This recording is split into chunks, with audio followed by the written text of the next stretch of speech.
അപ്പൊ കാൽബോണികളെ ഷാജി പാവനാണ് കേട്ടോ. എന്തായാലും ഒരു കൊച്ചു വീഡിയോ നിങ്ങളത് കണ്ടിട്ട് വന്നേ.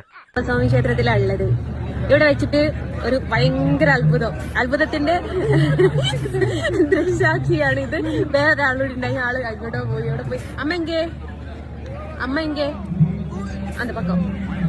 അതെ, ചേച്ചി പത്മനാഭനെ തൊഴുത് തിരിച്ച് വന്നു കേട്ടോ.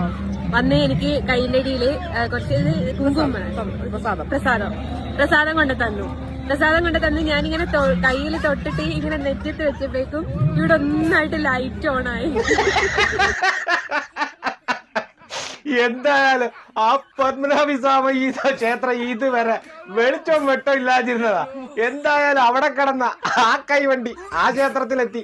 അവിടെ വന്ന് ആ ചേച്ചി തൊഴുതി ഇച്ചിരി ഭസ്മം എടുത്ത് എവളുടെ നെറ്റിക്ക് എത്തിയപ്പം ആ അമ്പലം നിറച്ച് വെട്ടമായി. അതിനുവേണ്ടി കാത്തിരുന്നായിരുന്നു നീണ്ട ഇത്രയും വർഷം ആ ക്ഷേത്രം. എന്തായാലും ബാക്കി കൂടെ കേട്ടിട്ട് നമുക്ക് നോക്കാം.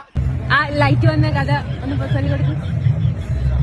బొట్టు పెట్టగానే నాకు అంటే మీరు హిందువులో పెట్టుకుంటారు కదా బొట్టు, ముస్లిమ్స్ పెట్టుకోరు కదా. నేను షాక్ అయ్యా అనమాట. ఆ షాక్ ఈ లైట్ അയ്യോ, എനിക്ക് വയ്യ ചിരിക്കാൻ സത്യം പറഞ്ഞേട്ടെ. ഹൈന്ദവ സഹോദരങ്ങളെ, നിങ്ങളോട് വീണ്ടും വീണ്ടും ഞാൻ തൊഴുതു പറയാം, നിങ്ങളെ കൊണ്ട് ഒരു പ്രയോജനവും ഇല്ലെന്നുള്ള കാര്യം അതാണ്.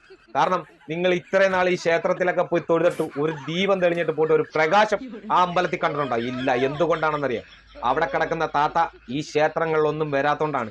ഈ താത്ത വരുന്ന ക്ഷേത്രങ്ങളിൽ മാത്രമേ പ്രകാശവും വെട്ടവും ഇല്ലെങ്കിൽ അവിടെ അങ്ങനെ ഒരു പ്രതിഷ്ഠ തന്നെ ഉണ്ടെന്നുള്ള കാര്യത്തിൽ, ഇല്ലേ അങ്ങനെ തന്നെ ഒരു ദേവി ഇല്ലെങ്കിൽ ഒരു ചടങ്ങ് അവിടെ ആ ക്ഷേത്രത്തിൽ ഉണ്ടെന്നുള്ള കഴിവാണ് താത്ത വീണ്ടും വീണ്ടും തെളിയിപ്പിച്ചിരുന്നത്. അതുകൊണ്ട് നിങ്ങൾ ക്ഷേത്രങ്ങളിലൊന്നും പോയി തൊഴുതിട്ട് കാര്യമില്ല. അല്ലെങ്കിൽ താത്ത എല്ലാ ക്ഷേത്രങ്ങളിലും വന്ന് തൊഴുതെങ്കിൽ മാത്രമേ അവിടെ ദേവി ഈ ചൈതന്യമൊക്കെ ഉണ്ടെന്ന് നമുക്ക് പറയാൻ പറ്റത്തുള്ളൂ. അപ്പം നിങ്ങൾ എന്ത് ചെയ്യണം, തൽക്കാലം അതുവരെ വല്ല പള്ളിയിലൊക്കെ പോയി വല്ല തൊഴുക അങ്ങനെയുള്ള കാര്യങ്ങളൊക്കെ ചെയ്യുന്നതായിരിക്കും എനിക്ക് തോന്നുന്നു നല്ല. കാരണം ഇങ്ങനെ താത്ത വരാത്ത ക്ഷേത്രങ്ങളൊന്നും നിങ്ങൾ പോയിട്ട് ഒരു കാര്യമില്ല. എന്തായാലും അവിടെ കിടക്കുന്ന താത്ത ഈ ക്ഷേത്രങ്ങൾ വന്നാൽ മാത്രമേ അവിടുത്തെ ദേവികളെല്ലാം അനക്കം വെച്ച് ഇല്ലെങ്കിൽ വരുന്ന ഭക്തർക്ക് അതിനുള്ള പ്രതിഫലം കൊടുക്കത്തുള്ളൂ.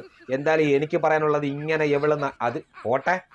അത് പറഞ്ഞ കഥകൾ കണ്ടോ എങ്ങനെയാന്ന്? നല്ല പൊളപ്പാൻ കഥ തന്നെ.